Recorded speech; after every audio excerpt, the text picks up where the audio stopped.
All right, ladies and gentlemen, welcome to the afternoon session.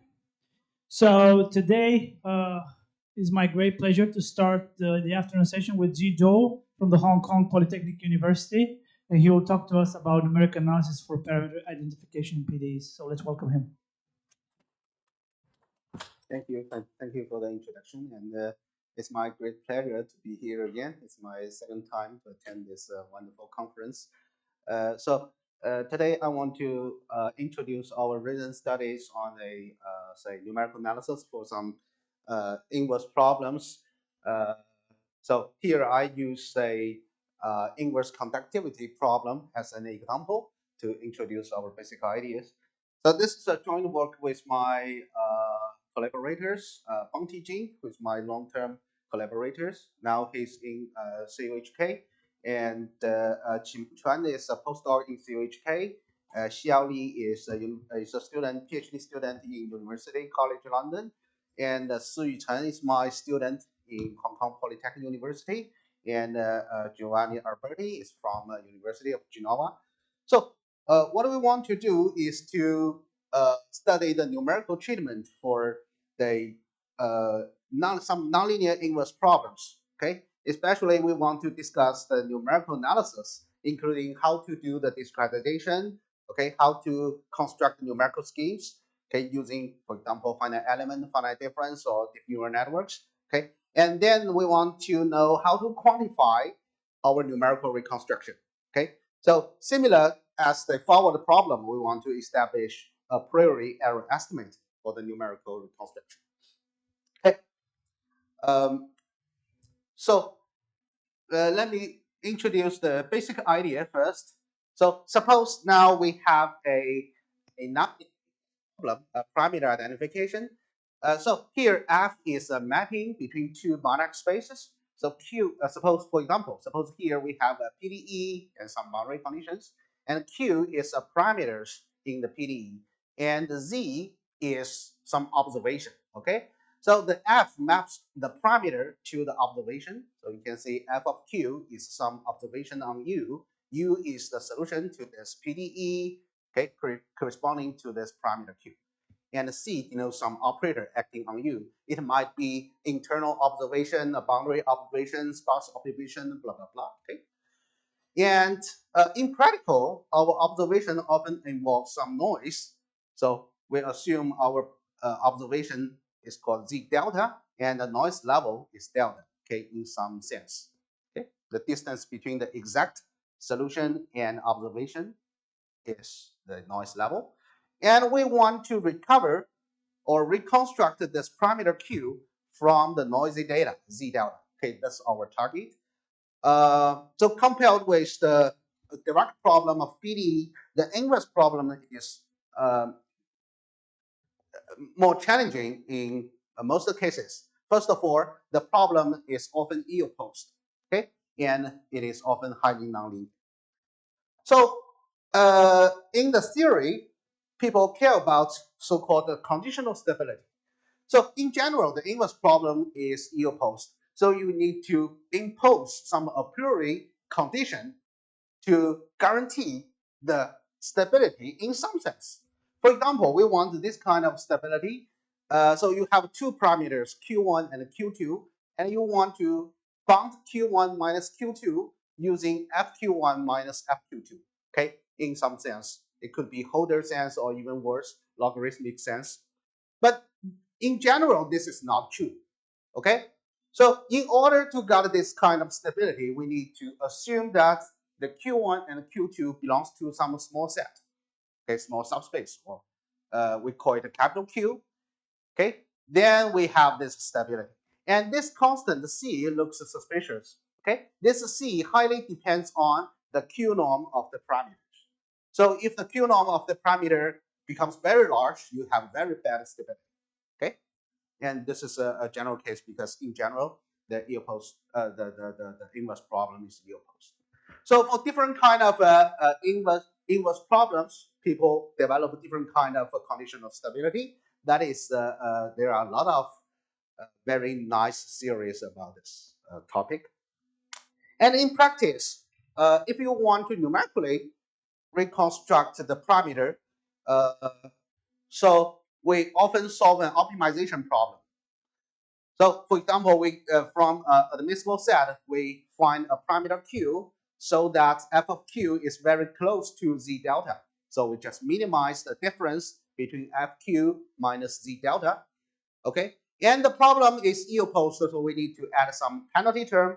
We call it psi of q. It, the choice you need to make choice. Okay, and this gamma is the regularization parameters. Okay, so hopefully, if you choose a proper psi and choose a proper gamma, then you will have a good reconstruction. Okay, and the choice of psi is quite technical. It could be a sublift penalty, the TV penalty, or it depends on some sparsity. That you have a lot of choice. Then the question is, what's the connection between them? Okay, uh, in 2000 or later, people find a sequence of theory to discuss the connection. So if you have a conditional stability like that, then you can choose this psi q as the q norm or the semi-norm of the subspace. Okay. Then with a good choice of gamma, depending on delta, you will have a convergence theory to say your numerical reconstruction is close to the exact parameter q. Okay, you will have a good a priori error estimate. Okay. The next question is, if you want to compute, okay, a numerical simulation to get a numerical reconstruction Q in finite dimensional space, you need to do discretization. Okay, for finite difference or finite element or some modern technique like the deep neural network, then you will introduce some discretization error. Now the question is, if you got a numerical reconstruction, then you need to quantify the difference between your numerical reconstruction and the exact parameter. Okay, and that error depends on a lot of things. First of all, it depends on the noise level, delta. It also depends on the regularization parameter, gamma.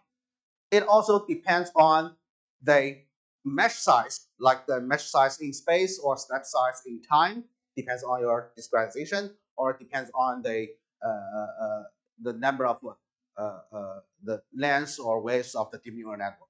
Okay, so how to quantify it? Then we want to use the conditional stability to do the analysis. Okay, that's the basic idea. And starting from 2013, Eric Berman has a sequence work to study the linear ill-posed problem, like the unit continuation of a Cauchy problem or the Holmes equation. Uh, or so the idea is to use the common estimate, which is kind of a famous conditional stability estimate, to do the numerical analysis. Okay, but very little is known for nonlinear inverse problem. And in this talk, I will give an easy example to discuss this topic.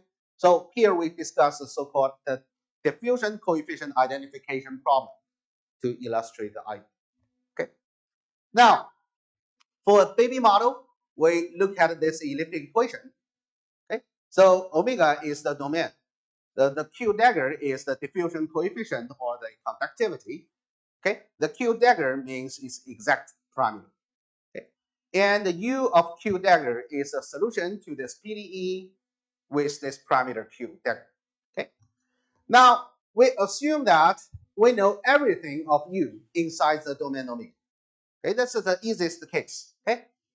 Now we want to recover this Q dagger from this observation. But the observation is noisy in this sense. Okay, Z delta minus U of Q dagger in L2 norm is delta. Okay, that's all noise. Now for simplicity, we assume that the parameter belongs to this admissible set, is satisfy the box constraint. Okay, it has a lower bound called C0 and upper bound called C1. So to guarantee the ellipticity. Or smaller or equal to delta. It depends. It doesn't matter. Okay. So basically the noise level is delta. Okay. Or you have an upper bound for the noise level. Okay.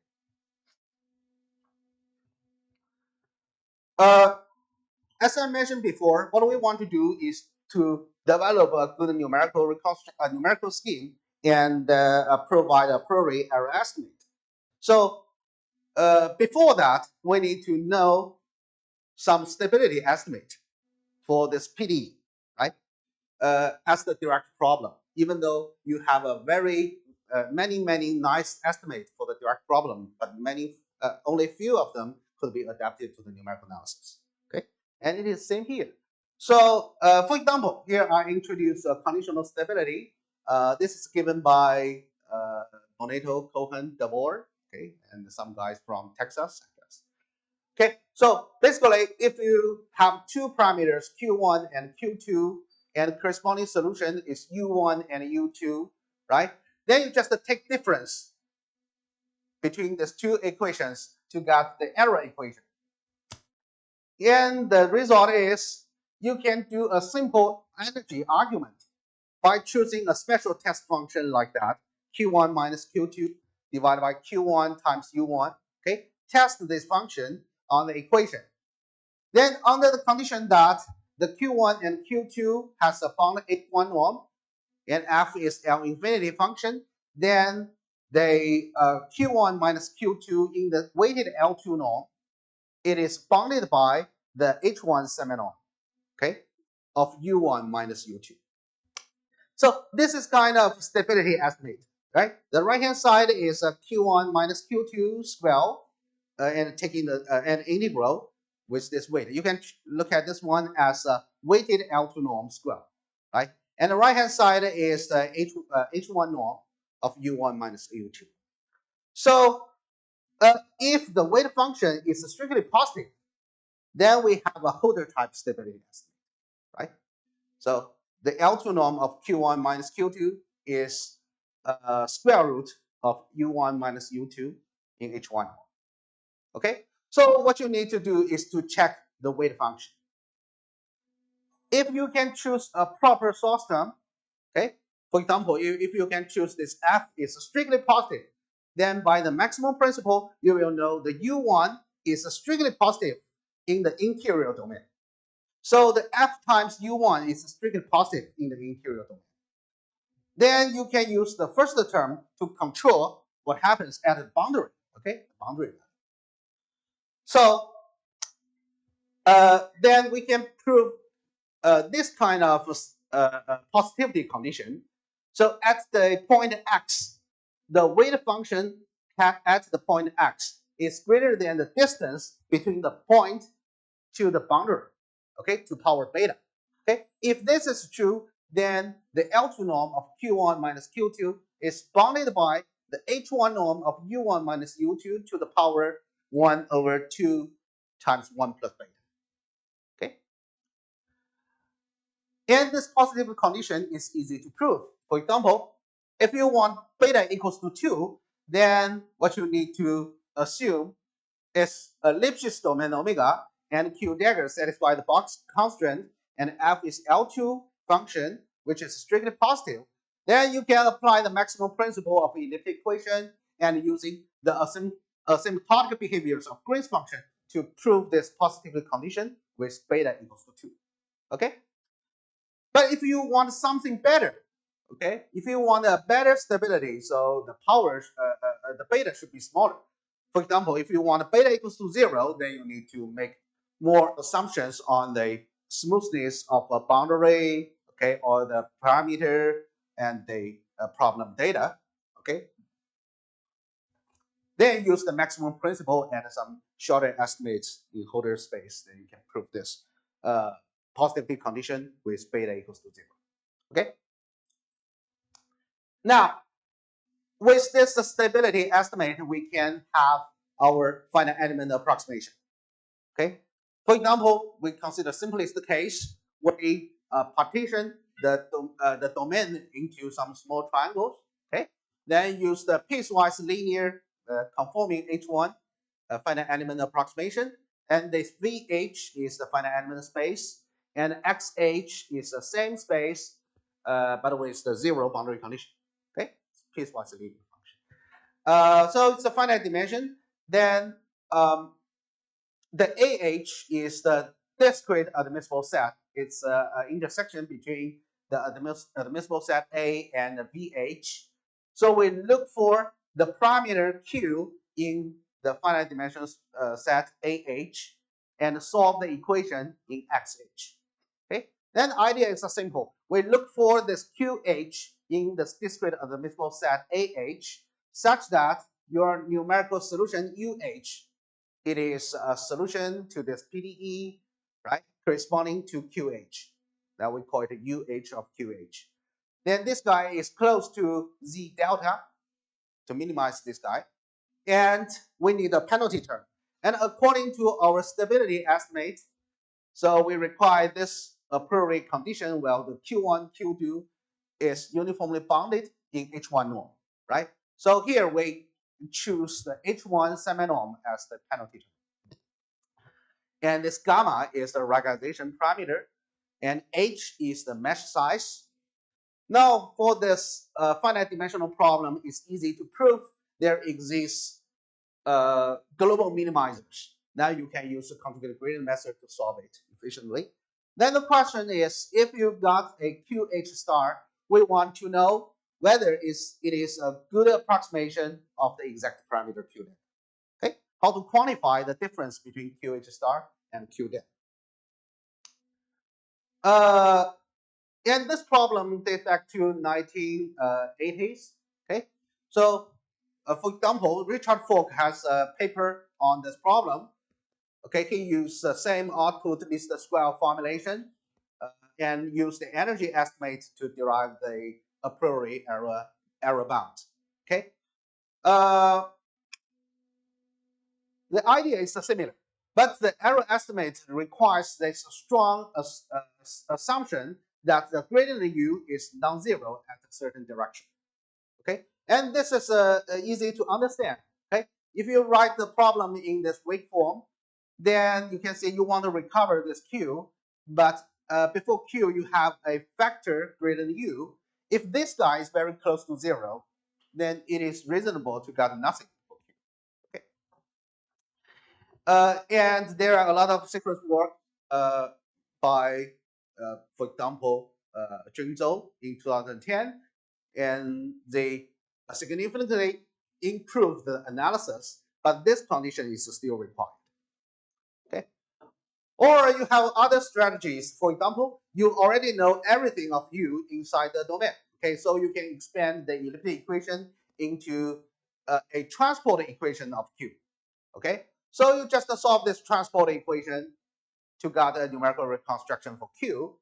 Okay, then in this way you can relax this positivity condition, but you need to know the inflow, the information of Q on the inflow boundary. Okay, and because your data is noisy, so you need to smooth your noisy data because you need to take the derivatives on the data, right? It requires much more smoother observation. Or you can just apply the equation error approach. Just minimize the equation error. Okay, plugging this z delta into your equation and compute the equation error. You choose the parameter q to minimize the equation residue. Okay, in h minus 1 norm or L2 norm. Okay, and add a penalty term. Then you don't need this positivity condition, but the same as before, you need a smoother observation. Okay, so now we introduce a new stability. Okay, it's here. So the question is, can we use this stability to do a better error analysis? Okay, and the answer is yes. So now we assume that the parameter Q dagger is the H2, okay, and W1 infinity, and F is L infinity. Then under this condition, we can prove that in the weighted L2 norm, the right hand side is a weighted L2 norm square. This is bounded by then error bound given by right hand side. Okay, and this eta is h squared plus delta plus square root of gamma. Okay, you can see these three parameters interact with each other. But if you choose this h and gamma according to the delta. For example, h is the square root of delta and gamma is a delta square. Then the weighted L2 norm square is bounded by square root of delta. Okay, so you can balance those parameters. Then, according to this positivity condition, which could be proved, then the L2 norm of Q dagger minus QH star, so this reconstruction error, is bounded by delta to the power 1 over 4 times 1 plus beta. And this is the best you can get. This is consistent with the stability estimate. Okay, you can not get anything better. If you want to get something better, you need to choose better stability estimate. Okay, so for example, if you have two parameters Q1 and Q2, then corresponding solution is U1 and U2, and for example, the beta equals to 0. Okay, positive condition. Then their stability estimate tells you the L2 norm of Q1 minus Q2 is bounded by H1 norm of U1 minus U2, taking a square root, right? Then you have the interpolation inequality. You interpolate the H1 between L2 and H2, right?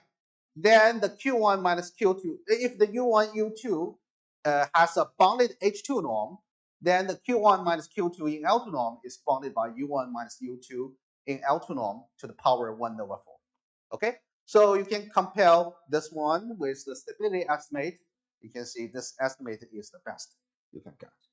Okay, beta equals to 0. The best you can get is delta to the power delta to the power 1 quarter. Okay. And the proof is just application of stability estimate. Okay, the first step is to quantify the error between the state and the numerical approximation. Okay, this QH star is a numerical reconstruction of parameter. Then the corresponding solutions UH of QH star.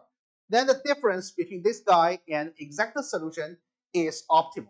Okay, second order in H, first order in delta, and 1/2 order in gamma. Okay, we call it eta.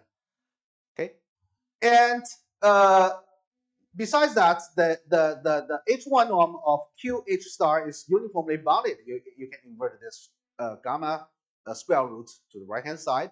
Okay, so this is order 1. So you have a uniform bound of a gradient of QH star in L2 norm, and you have an optimal L2 norm of the state error. Okay, this proof is trivial. Just apply minimizing properties of QH star and some priori regularities of dagger and some finite element approximation theory. You can have that. Now, but we want is not the difference between UH and U. We want the difference between QH star and Q dagger. Then how to do that? Okay. Then inspired by the stability estimate, we do a weighted energy estimate. We choose the special test function Q dagger minus QH star over Q dagger times U. This U is exact solution. Okay. Then we choose this special test function and test it on here, right? The Q dagger minus QH star times gradient U times gradient phi and integrate over omega. Then this guy, by choosing this special test function, this guy is just the weighted L2 norm square. Okay, you can prove that by integration by parts and using the weak formulation of the PDE. You can do that. Then, if you are familiar with the numerical analysis for PDEs, so how to do the error analysis? You choose a test function, okay, and put it into your equation. Then you got a norm, right, and some additional terms. Then the next step you need to show is the additional terms are some consistency error. So that is Lex equivalence theorem, right? Stability plus consistency is the convergence, right? So for the inverse problem, you can have the same thing, but the difference is you need to choose a good test function. And this choice of test function comes from the condition of stability estimate. So you need to establish a proper stability estimate, okay, which can tell you how to do the numerical analysis.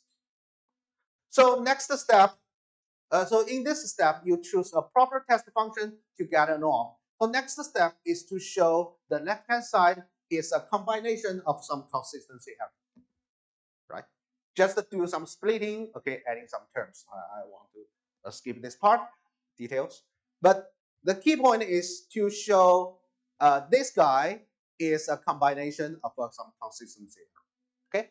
And the proof is just using some a priori error estimate for the elliptic PDE and using some elliptic regularity and using the variational formulation of PDE and some basic tools of finite element estimate like inverse inequality and so on that works for linear finite dimensional space. Okay, so here what I want to uh, uh, convince you, right? The numerical analysis for the inverse problem shares the same idea to the numerical analysis for the direct problem.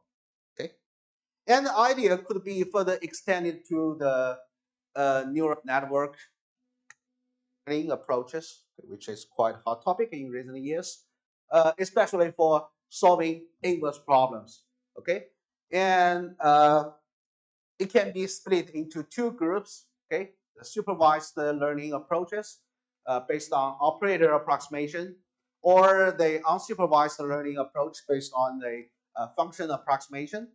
Okay, uh, so especially for the inverse problems, people find that the neural network has a lot of advantages, except the global universal approximation properties. Okay, I will show you later. Um, and we want to also provide some theoretical guarantees for the neural network based approaches for this inverse. Uh, there are a lot of ways to do that. So here we focus on the unsupervised learning approaches. Okay, so the idea is to use the neural network as an ansatz, okay, to approximate the state and all the parameters, okay, and solve a optimization problem. There are a lot of ways to adapt the idea. Uh, for example, you can combine the finite element method and the neural network approximation. Okay, so as I mentioned before, the neural network approximation has a lot of advantages. For example, it has so-called inductive bias property, right? That means when you train a neural network, the neural network firstly approximates the low frequency component, then approximate the high frequency component. Okay, and this is quite similar as the method called iterative regularization method in the inverse problem community. Okay, so basically we can use the neural network to approximate the parameter q. Then we can take advantages of this inductive bias principle. Then we use the finite element function to approximate the state to solve the equation, right? Because the infinite equation is easy to solve, use finite element method. Uh, then the advantage is we can have both advantages for finite element and the neural network. Okay. On one hand, we have a rigorous foundation of finite element method. On the other hand, we have inductive bias of neural network. Okay. But so we look for a neural network called Q theta. Then put the Q theta into our equation. To solve the equation to get a UH is our finite element solution. Okay, and we want this UH is close to Z delta. Okay, and add a penalty term. But here, the QH is no longer a piecewise polynomial, so you don't have exact integral. So you need to do some clever quadrature and quantify the quadrature. Okay. Or if you want to solve the problem, solve some high dimensional problem, you need a pure neural network approximation. Okay. You can write down the elliptic equation in the mixed form. Okay. First order system. Then you can train two neural networks. One is for the flux, and another is for the parameters. Okay, to minimize this objective functional. Okay, but now you can not use the quadrature because you don't have a grid, right? So you need to use some random quadrature rule, like using the Monte Carlo methods, and to uh, quantify the quadrature error. Okay, using some statistical tools like a Rademacher complexity. Okay, uh, so here I just show you some numerical results uh, to compare the finite element method and the deep neural network method. So the first example is for the smooth data, okay, and smooth parameters, and you know everything about the solution inside the domain. And we want to use this noisy observation to recover this Q data. Okay, so and the noise is around 1%. It's not large. Okay, so you can see the reconstruction from finite element or from a deep neural network, they are comparable to each other. Okay, those are quite good. But I want to say, uh, although they have a similar accuracy, but the training of deep neural network cost a lot, right? It costs a lot of time. So for this low dimensional case, the second dimension, okay, and for this kind of problem, the finite element method definitely beats the deep neural network. Okay, because it's much faster. But the deep neural network has its own advantage. For example, if you look at this one, now we only take a measurement at the boundary, near the boundary. Okay, so our domain is 0 to 1 square, and we take a measurement near the boundary. So exclude 0, 0.2, 0.8 square. Okay, exclude this part. Just take a measurement near the boundary, and we want to recover this Q dagger from the measurement in small omega. Okay, so the problem is much more yield post. And we take the high noise, like the 10%. Okay, so you can see the finite element reconstruction is not so good. Okay, it's very sensitive to the noise. But for the neural network reconstruction is quite good. Okay, so this tells you that deep neural network in it robust with respect to high level noise, especially for the very yield post case. Okay, this might due to the frequency principle I introduced before. Okay, but how to quantify this behavior, as far as I know, is still an open question. Okay. Okay. So let me see.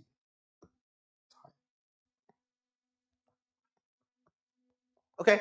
So next, I extend our discussion to a relatively uh, more complicated case. So we still want to recover this conductivity Q dagger in this PDE, but now the source term is 0. Okay, we only have a boundary data. Now boundary is non-zero. Okay. Uh, so here we assume that the Q dagger is known near the boundary. We only need to recover this Q dagger inside in the interior domain of it. Okay.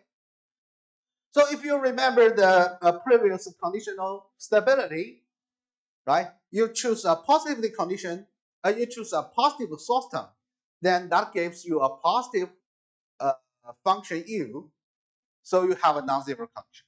But now the source term is 0. Okay, so okay, so the f is 0, so you don't have this term. Okay, you need to use the first term to give you a positive.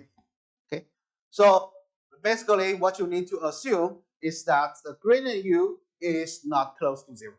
Okay, strict gradient. And this problem has been widely analyzed in some previous works by Gongse Woman, June Bohr, and so on, Hong Kai Zhao, Stanley Osher. But this condition is always required. Okay. Then the question is whether you can choose a proper excitation data G to guarantee the conditional stability. Okay. So is it possible to choose a boundary data G to make the gradient U is always non-zero for any Q there. Is this possible? Unfortunately, the answer is no. Case here is a counter example. So here, this is a three-dimensional case. Okay, the omega is bounded Lipschitz domain, and you can take arbitrary boundary data. Okay, G. Then the serial tells you there exists a parameter Q, which is very smooth, such that the solution to this problem has a critical point. So that means the gradient U equals to 0 at this point. So near this point, the gradient is very close to 0. So you don't have a good a stable reconstruction around this point. Okay, and the theorem tells you such parameter is not there exists a non-empty open set of such kind of parameters. Okay, so the next question is, can we take more observations? For example, we take a G1 and G2. Okay, use two observations. Then the corresponding solution is U1 and U2. Then we take observation of U1 and U2, use these two solutions to reconstruct Q. Okay, can we have this positive non-zero condition? In two dimension, the solution, the answer is yes. Okay, you only need two observations. Then what about three dimension? Unfortunately, there is counterexample. Okay, given here. Okay, to show three observation is not enough in three dimension. The good news is you can take more and more observations. Okay, sufficiently many observations, then you will have a non-zero condition. This is given by Zhou and Gongsu Wumen in 2013. And in 2012, there's another work say actually you need 2D observations. That's enough to guarantee the non-zero condition. Okay. However, they only have the existence theory, but how to construct the boundary value, this is not explicit. That the boundary values are not explicitly constructed. Okay.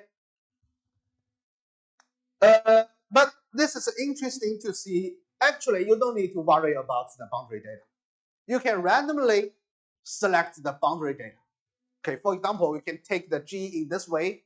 Okay, the EK is the also is the basis at the boundary, right? And AK is a coefficient, is a scalar, and a K from 1 to capital M, just choose it in this way.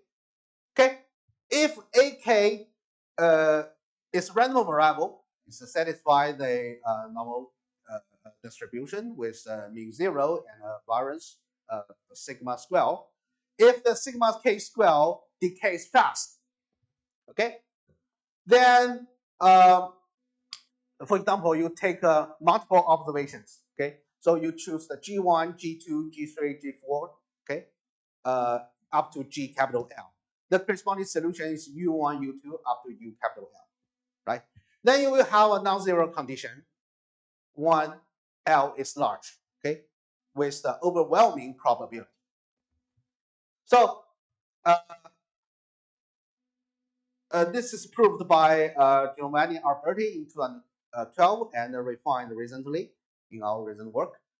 So the gradient U, so at every point, okay, so you take the gradient U dot some given direction, okay, and take the maximum.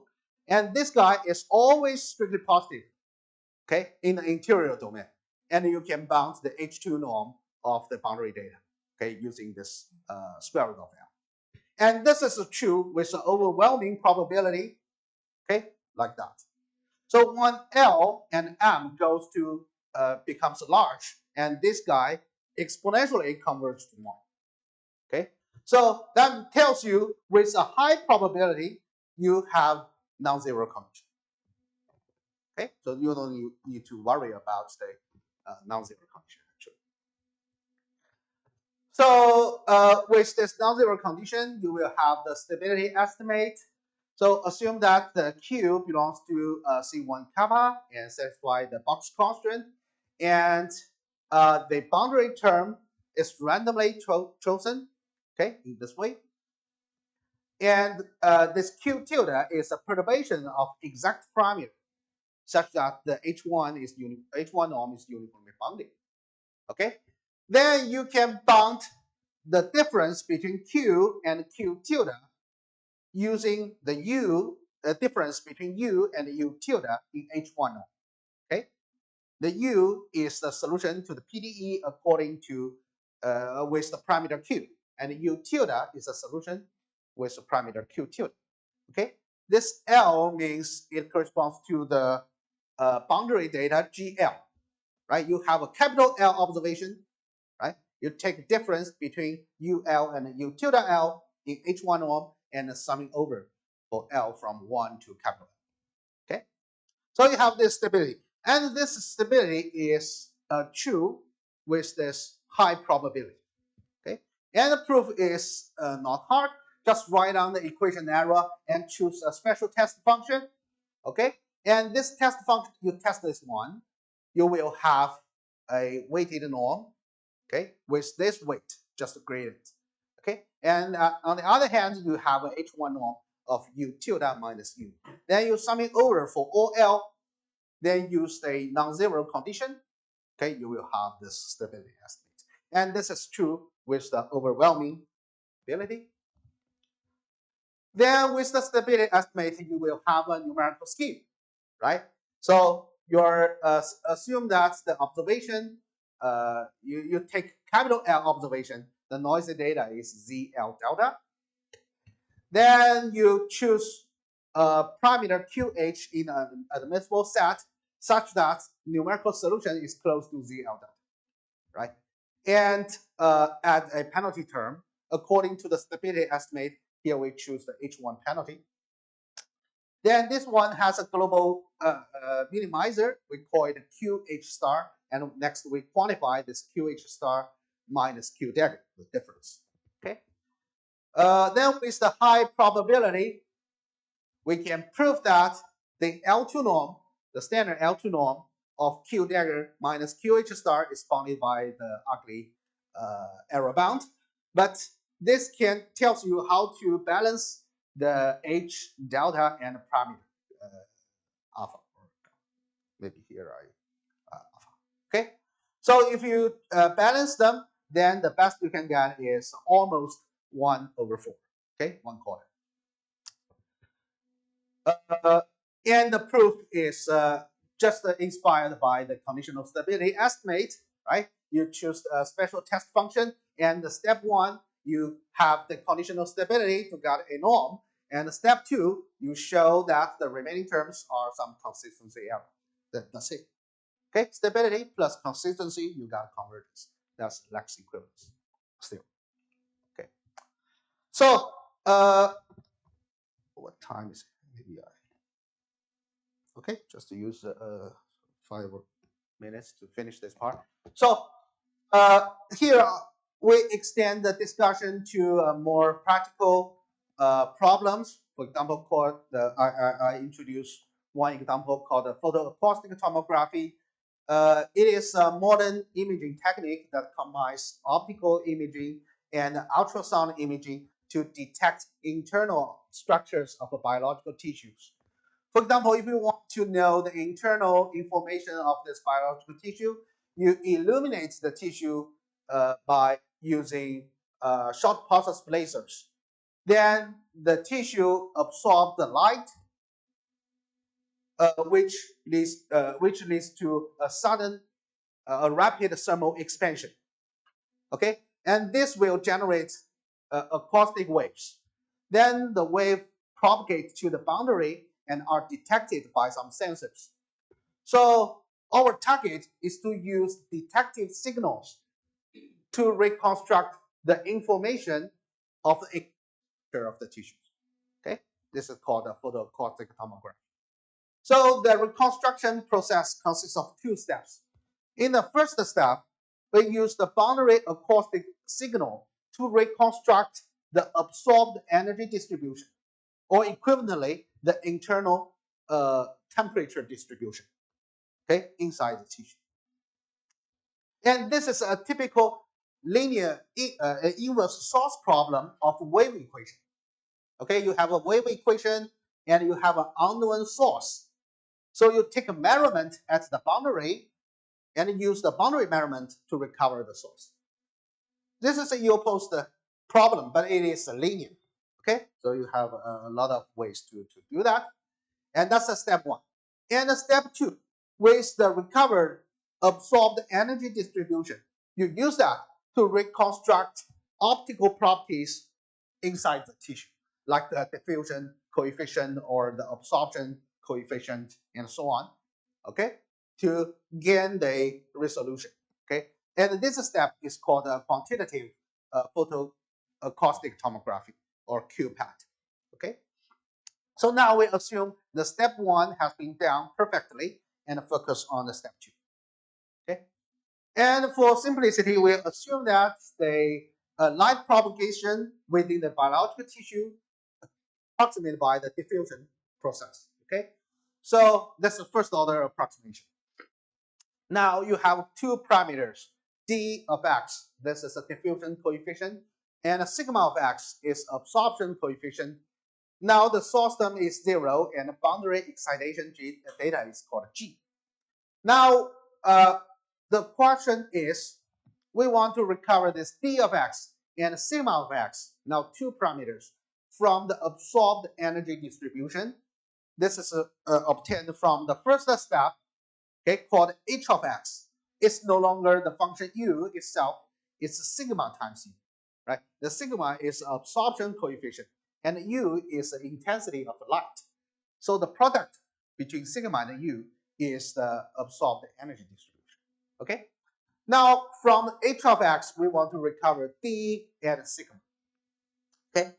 And the three questions: how to design the experiments, how to choose a proper excitation data to obtain a good reconstruction.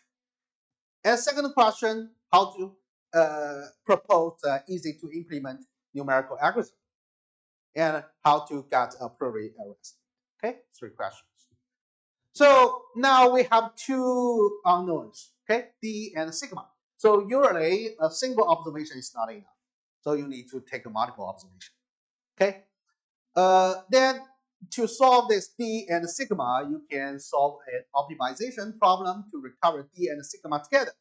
But the optimization will be very challenging because the degree of ill-postedness in recovery of d and sigma are very different. Okay, so the optimization is very hard. So a common strategy is to use the decoupled algorithm. So if you have a H1 and H2 correspond to G1 and G2, then you take a quotient between H2 and H1. Okay, so H2 over H1 we call it W. It is just U2 over U1. So this W is the solution to this new elliptic equation with the parameter D times U1 squared. And the boundary condition is G2 over G1. Because H2 and H1 are known in omega, so the W is also known in omega. Okay, so the first step is to recover this parameter D times U1 squared from the knowledge of W. So this is a typical inverse conductivity problem we have introduced before.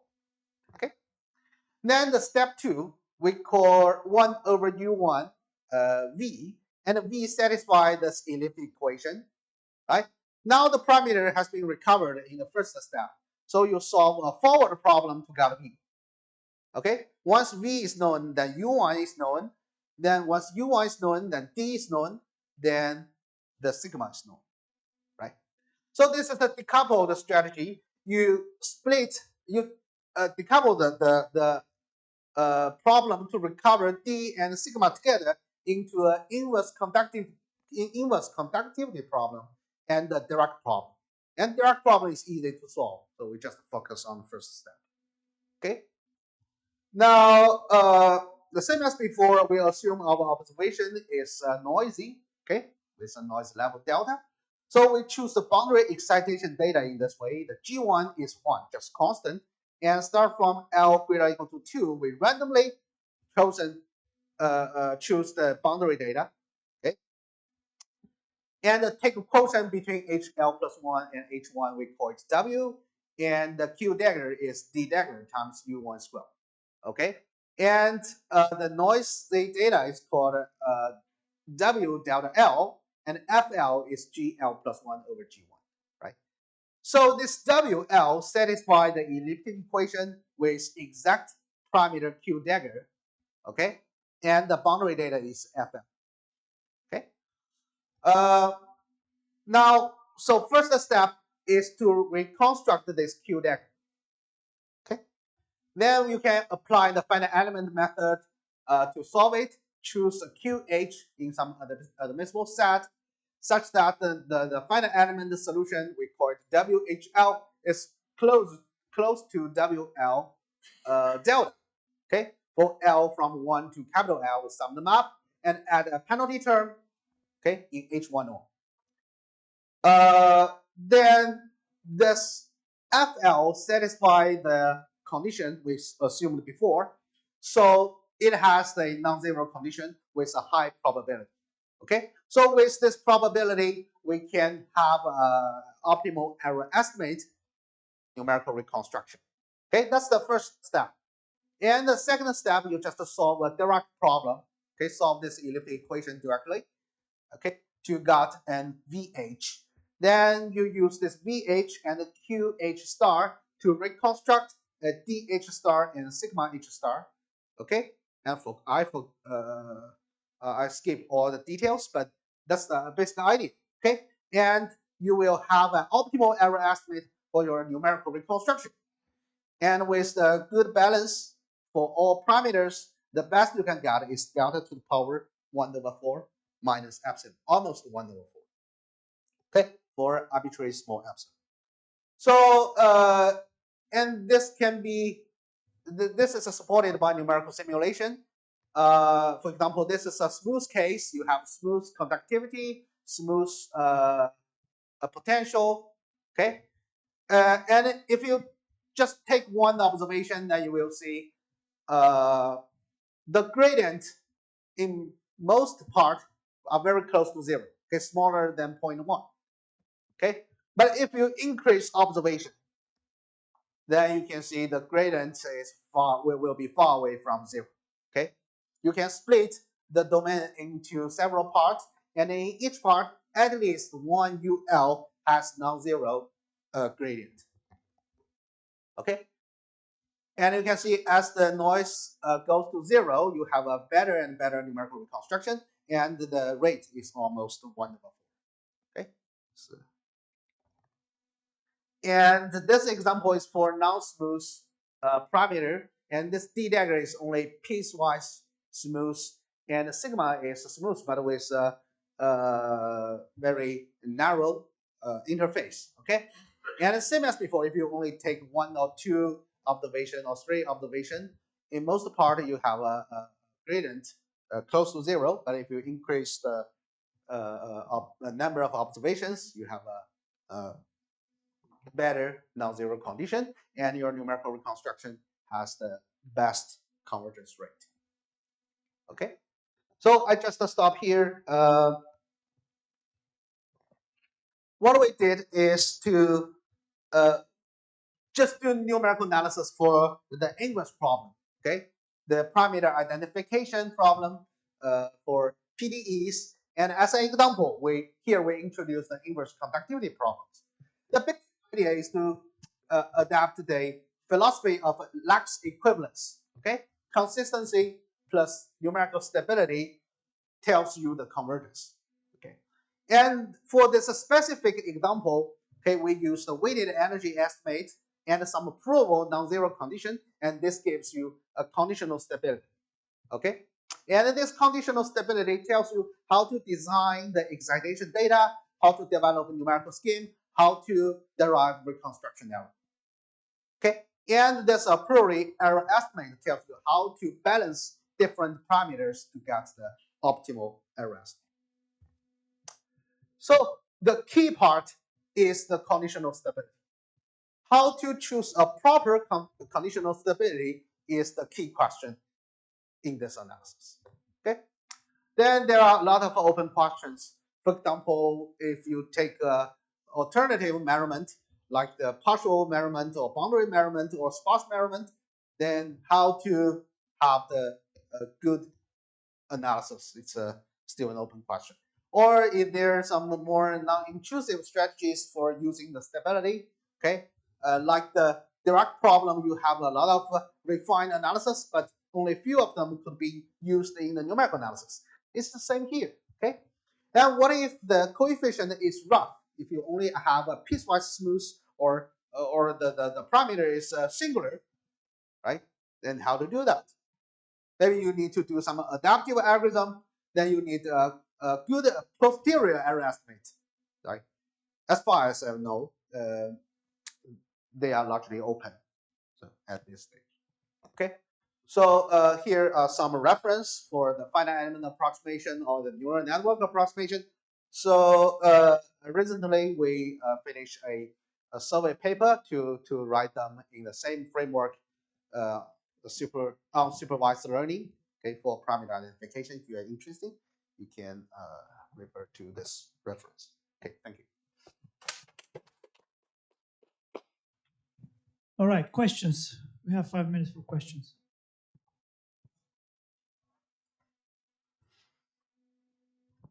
So I'm wondering, suppose the PDE you have is like a general nonlinear PDE that you don't have a arrow estimate for the forward problem, and you only have some convergence, like in the weak sense, you only have UH converge to U without weight. So can you still apply, or can we still apply this framework to say to prove the convergence of this Q, the parameter Q, without weight? Is it possible? Do you think? It depends. That's a very good question. That depends. So in this framework, right, you see, your convergence depends on the numerical stability and the consistency error. And for this part, it highly depends on the convergence theory for your PDE, right? If your PDE only have some convergence or even in weak sense, it's hard to say because you need to combine this guy with your stability. That depends on in which sense you have convergence, right? You need to combine this norm with this norm, then you have a convergence. If you don't have that, then I don't say it is not true, but it depends on, it requires more refined analysis. It's hard to say, it's case by case. Okay, thank you. Yeah. Other Very nice talk. So I'm just curious, if delta is there, then the Q equals QH. No. But UQ minus QH is Yeah. delta somehow. Yeah. In our theory, that is true. But if noise is very small, then the optimization error dominates. So actually, the optimization also gives you some error. In some simple case, for not simple case, but for some linear problem, you can exactly solve the system, right? But for the nonlinear problem, you need to do the iteration, blah blah blah. It definitely generates some error. So actually, you cannot exactly got the parameter. There will be always some error due to the optimization. Right? So another is that the difference between Q is controlled by the difference of U. So what's okay? Can you repeat what's the definition of Q1 dependent on the U1 and U2? The Q1 and Q2 just two parameters satisfy some a priori assumption, smoothness assumption, right? And the U1 and the U2 are solutions to the PDEs with parameters Q1 and Q2. So the conditional stability is to bound the difference between Q using the difference of U, right? Right. So that is some kind of inverse estimate. Yes. Okay, Yes. thank you. Other questions, please.